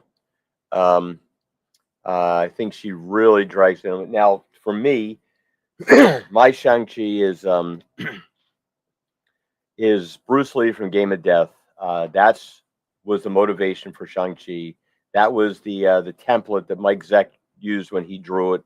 He was brooding. He was like, and to have like, hey, like I'm a happy valet, and it was kung fu, and that was to me, that was unforgivable. The way they shoehorned everything in, the stupid rabbit chicken stuff, and have her pick up a bow and arrow she never shot before in her life and saves the day. Like, this is like, and then once the actor Simu Liu opens his mouth, like you just hate it worse. So yeah, to me this is just more Marvel blasphemy of like Kevin Feige has cleared the deck of anybody that knew Marvel, loved Marvel, and cared about Marvel, and he's like, look, I'm in charge. I'm doing all this stuff, and this is what you get. So yeah, I despise this film. It is an F. Neek. Oh, soy chi. Oh man, and Aquafina too. And then we butchered the Mandarin again. And then Shang-Chi's sister is basically a better character. Oh, that whole scene was like, they wouldn't teach me, so I just watched them and did it better. Oh, dude. I've been a What? martial artist, Chinese martial artist for 40 years, and yeah, I just watched some videos and got better than the guys who studied them. Yeah, good. Let's see how that works for you. Oh, I know. And then the fact that so for those of you in the chat who do not know, Shang-Chi started in the comics as a response to a lot of martial arts, being popular at the time. And they're like, oh, hey, well, hey, Bruce Lee is in. We're going to basically just give you the Marvel version of Bruce Lee. And he basically looked like it with a bit of a bushier head of hair. That's what he was. He was just basically Bruce Lee, but the Marvel Universe. He wasn't this super powered up version that they made with the 10 rings. Oh, God. Now I just opened up a can of worms with the 10 rings. Oh, yeah. God, don't stop. Oh, dude, this movie annoyed me. The fact that he wears on like a bunch of like handcuffs or bracelets or Ankle whatever. bracelets. Oh, dude. Yeah. Oh, man. Awful casting, awful characters, awful ideas. Man, what a bad time of a movie. I'd actually make the argument this is worse than the Marvels because there was not one likable character here. At least I'd be like, okay, Mulan Vaughn, she was fine in that movie. She was likable, and I kind of liked her parents. But man, this movie, there's not. Maybe you could say Tony. I can't pronounce his name. Let's just say he wasn't great, but he was not shit. We'll say he was not shit. He wasn't, but everything else, shit. Like straight up Dewey Cox discovering that he could smell shit for the first time type of shit. Yeah. So would you say it's an F as well? Oh, this one deserves to be fucked in the ass. All right. I was going to turn it over to the audience, but I don't think there's really any reason to if you're both going to say F. All right. Guardians of the Galaxy Volume 3. The last of the Guardians films. Nick, what did you feel about that? I actually did not see this movie. Weird. I did not want to see a movie with Adam Warlock looking like Adam Soylock. Fair enough. Andy, what do you say for Guardians 3? It's a C. And it's a low C. I didn't like the Adam Warlock thing. I didn't like it. Was very dour. It was very depressing. And where the other Guardians movies were more upbeat. Yeah, I had a hard time with this. And then like the whole animal. Yeah, they're fake animals, but still they're like cute little animals. You're just like mutilating. That was kind of a turnoff for me. And then like you're breaking up the team and everybody's gonna go their separate ways and all that. It was like it was depressing. It was like I was not enjoyable. It's kind of like really brings down my Marvel high. So yeah, it's a C. And Gunn, I am a fan of Gunn. I like some of the stuff he does, but I think he was felt betrayed by Disney and Marvel for firing him, and he didn't have his heart in this. And he kind of like, I'm going to put this down in a dour note. So it's a C for me. All right. Well, I disagree a little bit, and that's why I threw the poll out there. I see where you guys are coming from the Adam Warlock thing, because I think he even mentioned that he kind of ended up putting it in there for something to do with other Avenger things, and plus, like you said, he was set to take on the cosmic side of things, and it didn't just work out for him. So I think it was kind of a afterthought, and he just kind of did it out of obligation because he set it up, is what he was kind of saying, is my understanding. So that I can't argue, but I'm not as familiar with the character, so I have no real attachment to it. But I, on the other hand, enjoyed the film quite a bit. I like it because I see how it reflects the Star Wars trilogy overall. And Guardians of the Galaxy Volume 3 really falls into that as well. I didn't hate it, so I give it a B. I didn't like it as much as the first two, but so we're going to leave it up to the audience. So you guys go ahead and vote, and then we'll move on, and we'll come back to it.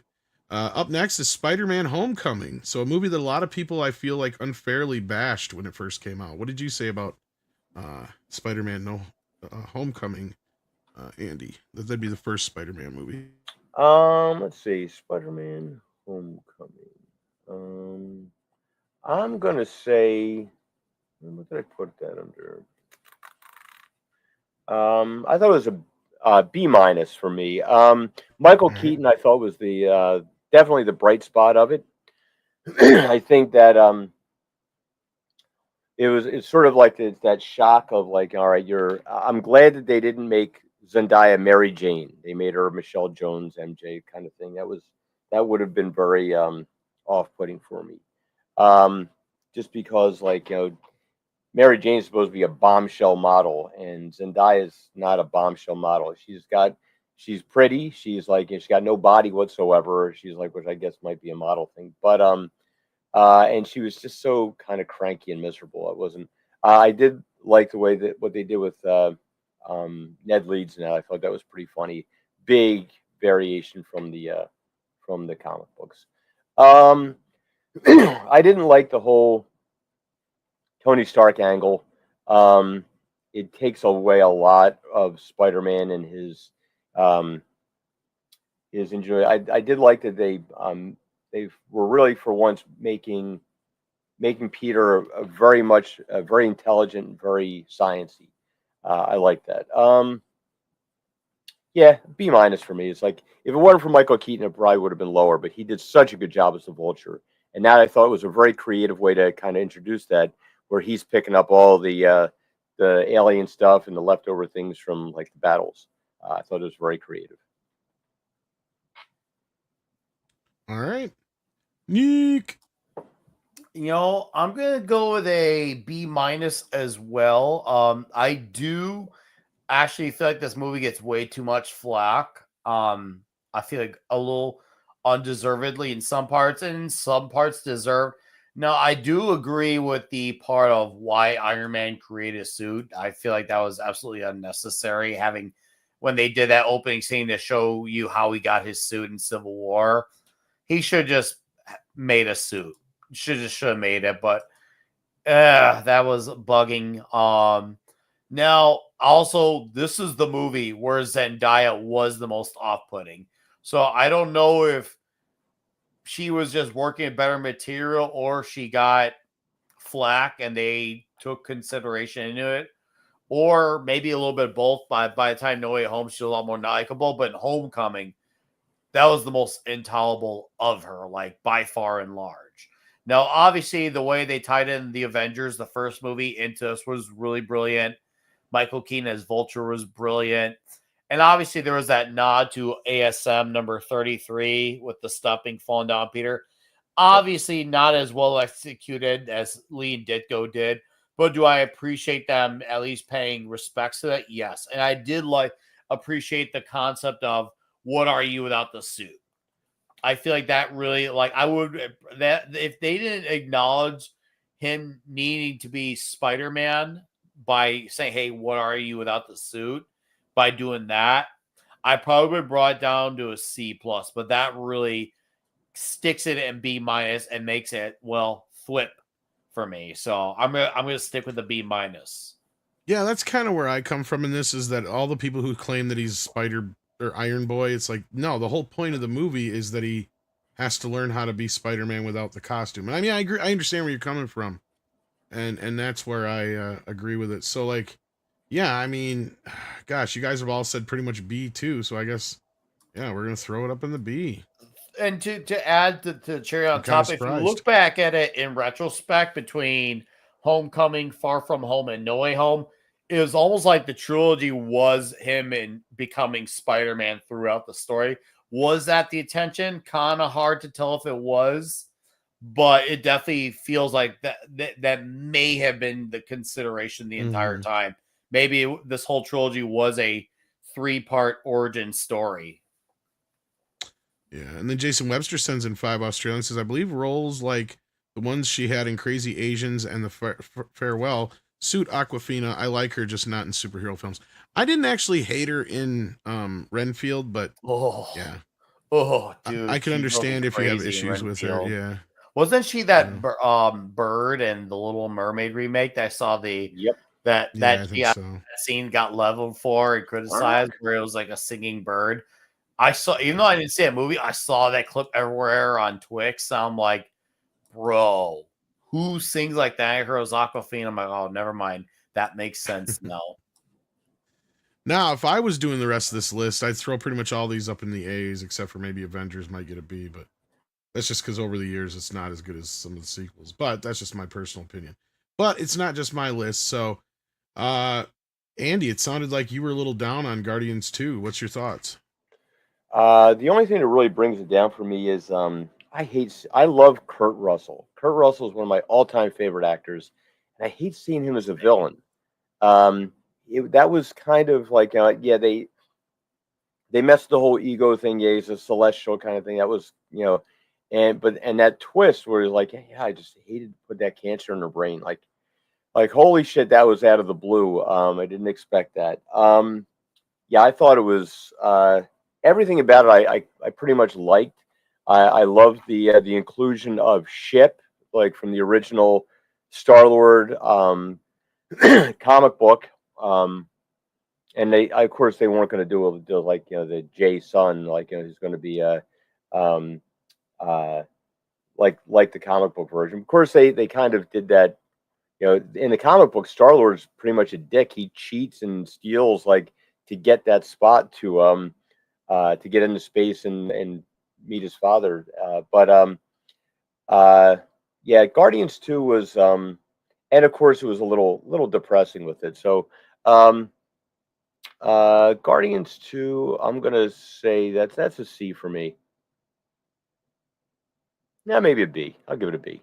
Yeah, because the acting and the characters I thought were great. The story was a little punchy for me. All right, fair enough. Nick? I'm gonna go with a B minus. What really drives me crazy was I felt like some of the talking went on a bit too long, where it felt like nothing was happening. So I feel like this movie should have gone on a little bit of a diet and lost 15 pounds of minutes and maybe even 20. No, I did like Kurt Russell as Ego, so I'm in this weird like dilemma where I don't like seeing Kurt Russell, like Andy, whom I love, being a villain, but do I give him credit for doing pretty good at it? Yeah. Even though Peter Quill's father's supposed to be Jay's son, Mhm. I'll appreciate the execution, but to me, it's just another one of those needless changes. Like, it's like, sure, it's not polarizingly bad, but it's just more of a, we didn't need the changes. This is just you, once again, James Gunn having these moments where he feels like he has to change something just to have his own. So that also, I do appreciate the character dynamics. I do appreciate the Yondu in this movie a lot. I did enjoy the third act as well, the big fight scene. So I did appreciate all that. And I did like how they misdirected us. Would say, oh, Aisha is going to be the villain. But, oh, no, it's actually Ego the Living Planet. I thought that was cool. And a lot of people forget Sylvester Stallone was briefly in this movie. So we unfortunately didn't get a Tango and Cash reunion. It would have been nice to have had a little nod to that, but I guess we'll never get that. But it was just funny to think, wow, they're in the same movie, yet they didn't cross paths. So yeah, I'm gonna go the B minus. And I originally actually probably gave this like a C minus actually when I saw this in theaters. Actually, I was actually teetering on D. What made me appreciate this was the rewatches. Well, that scene with Yondu, like he may have been your father, but he wasn't your I daddy. was just going to That's like say, That was really a that's really powerful. beautiful scene. this It is one was of the few movies powerful. to make me cry in the last, I don't know, 5-10 years. I mean, Yeah, fucking, that was incredible. I love this movie more than Heartfelt. most. It was heartfelt, and that's why the rewatches made me appreciate that scene more. And that's where I do give James Gunn credit, because he knows how to play on emotion, which is something even good MCU movies don't really always like lean in on. He's really good with emotional beats. So if there's one thing I gotta give Gunn credit for, it's the emotional beats on movies.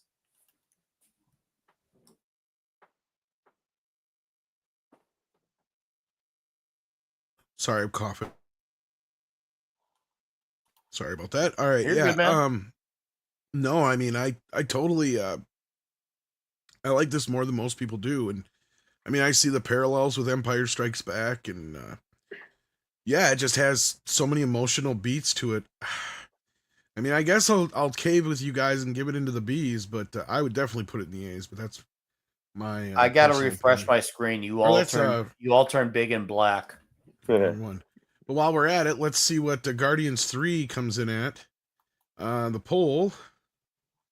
Ooh, it pulls off a B as well. So both Guardians 3 and 2 are in the B's.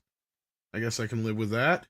Next up, we got Avengers. So while we're waiting for Nick, what did you feel about Avengers? I think you had that in the S tier in your thing. I think it was. I had an A. It's like Or A tier. the best thing about it is everybody was on screen together. They fought Loki just like they did in the comic book. It was it was great. They had the only thing was, the droid control ship, the Phantom Menace conclusion to it. That was the only thing I didn't like about it. Everything else I thought was done really well. It was great seeing. I think the meeting of Captain America, Iron Man, and Thor was done perfectly. That was awesome, and everything I could have hoped for as a comic book fan growing up. I thought it was like really clever. I mean, Tom Hiddleston and Black Widow, that interplay with him, like and man, we got to see Mewling Quim said on screen. That was like that's something you're never going to see again. Yeah, this is definitely an A tier for me. Some weaknesses to it, but overall, yeah, you can't dispute the legacy of it. Mm-hmm. Nick, the first Avengers. A plus. Saw this movie in theaters. Watched the hell out of this on DVD and Blu-ray. Love the action. Love the villain performance. Love the dialogue in this movie. This is, to me, one of the last few super quotable movies. I love this movie.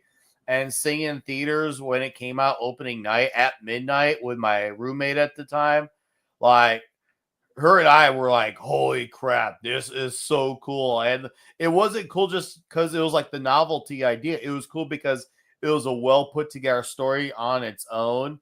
And I knew people in that theater who they had never seen a Marvel movie before. So this is their first movie, even with them not knowing about Captain America, Thor, the Incredible Hulk, Iron Man. This was their gateway movie. And that's cool. Like, if this is your gateway, that's a damn great start.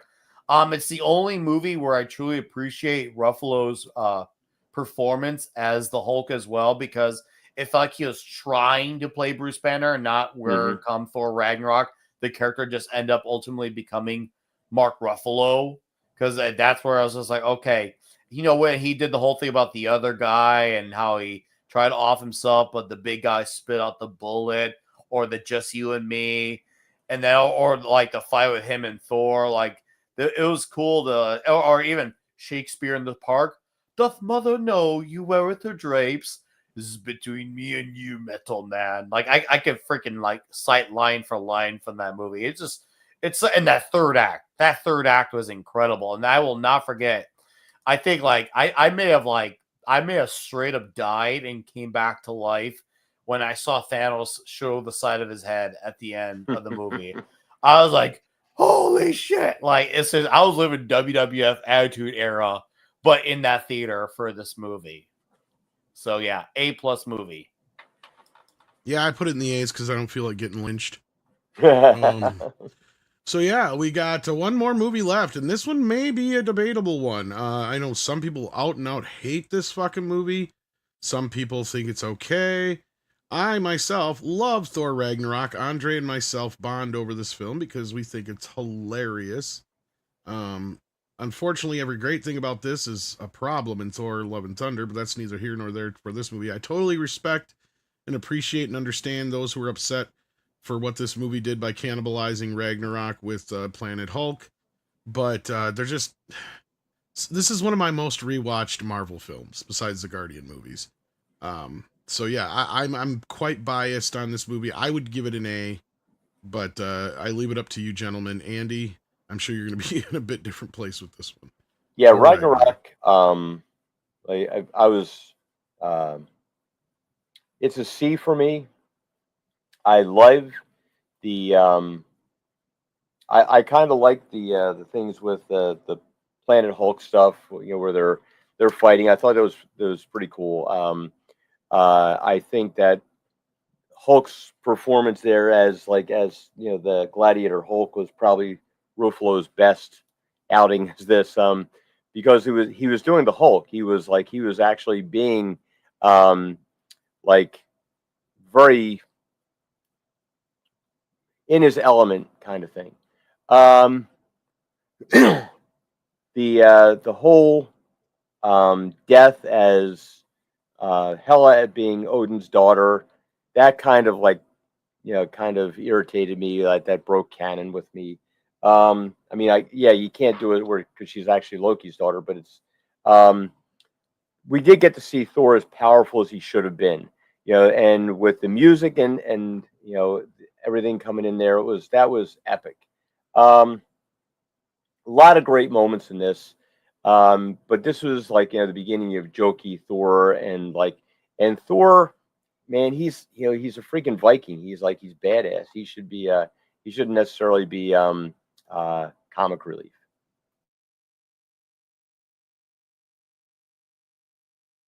So what's your rating on it? It's a Oh, C. It's a C. C. All right. Nick or Ragnarok.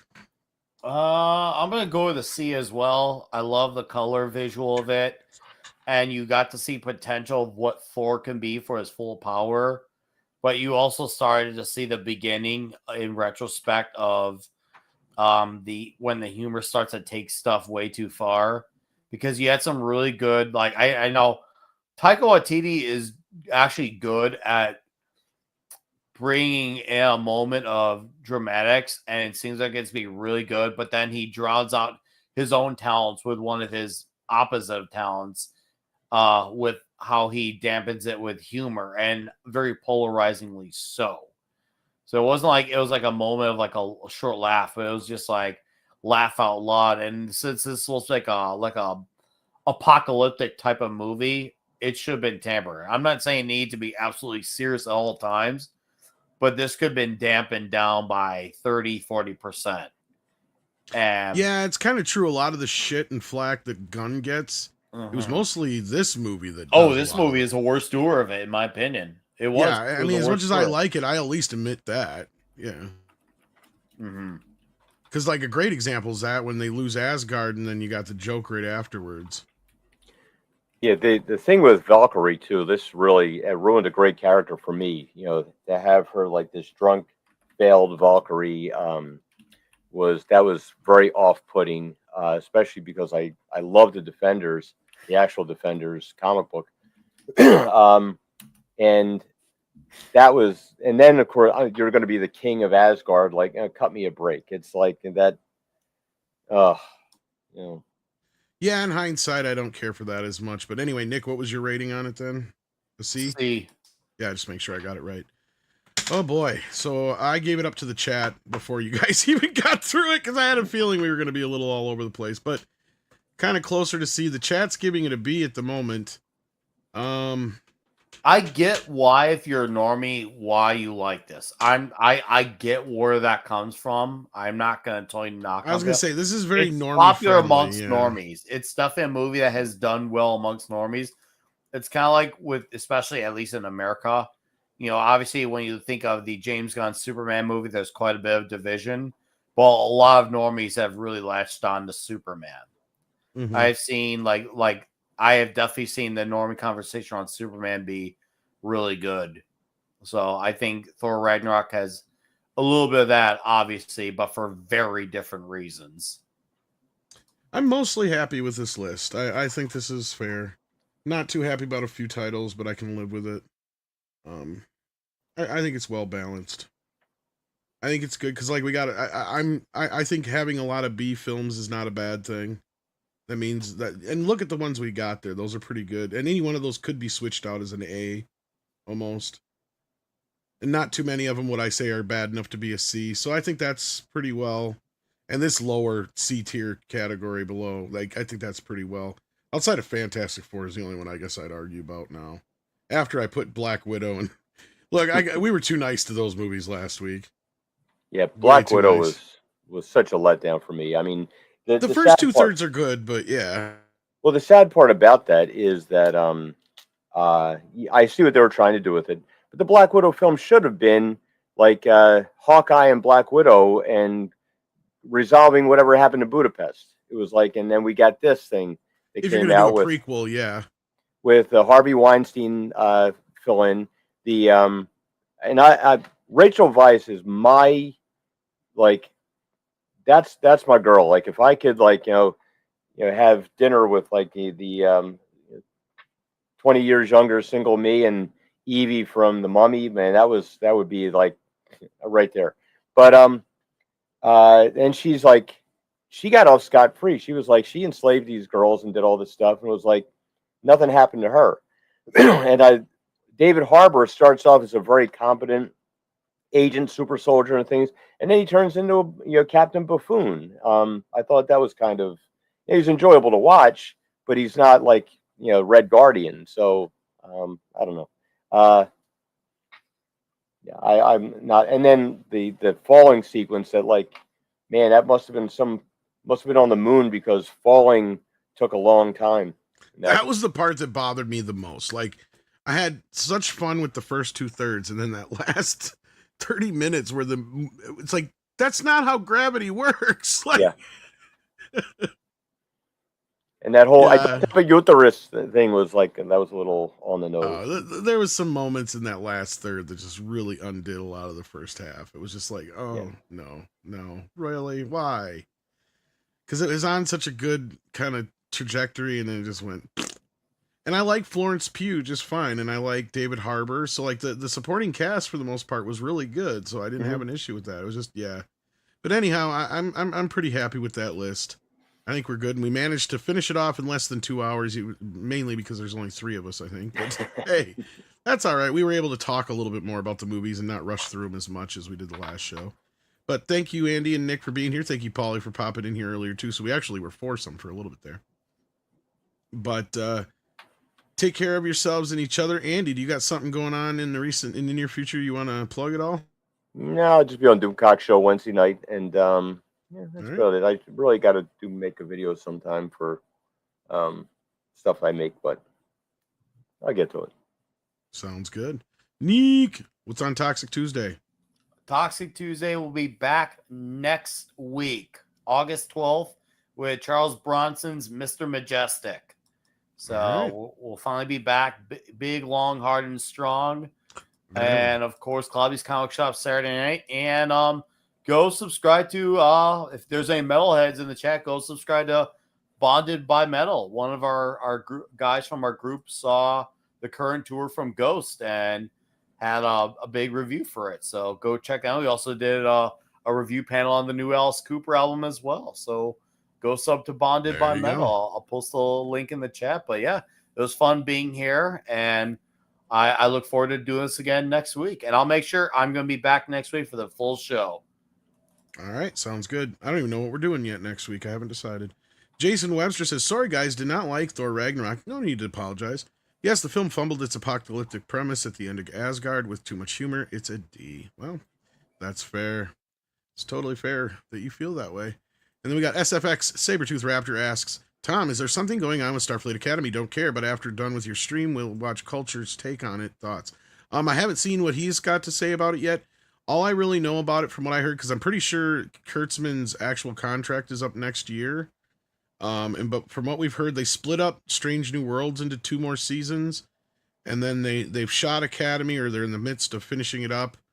I don't know how many episodes it is offhand, because I haven't really been paying that much attention to it, to be honest with you. But from my understanding, and this is just a rumor, and this has actually been said by other folks besides myself, so it kind of has some levity to it, or weight to it, however you want to put it. And that is that that unless this is Starfleet Academy does gangbusters, it's pretty much all said and done for Kurtzman. But I'll believe it when I see it. Is kind of where I'm at with that. So yeah, unless you guys have heard anything else, I don't know, Andy, if you've talked about it at all over on Doomcocks, but yeah. I just want to know how these people that just make horrible, horrible, horrible things after horrible things still have jobs. I remember the old days when you used to get canned if you cost companies billions of dollars. But yeah, that's a problem. Unfortunately, it only makes sense to certain people in Hollywood why Kurtzman still is employed. But hey, you snooze, you lose when it comes to this shit, and they're learning the hard way. How they took a very successful franchise and turned it into shit. So with that, thank you so much, guys. We appreciate the support. Take care of yourselves and each other. And we'll see you on the flip side. See you in the morning.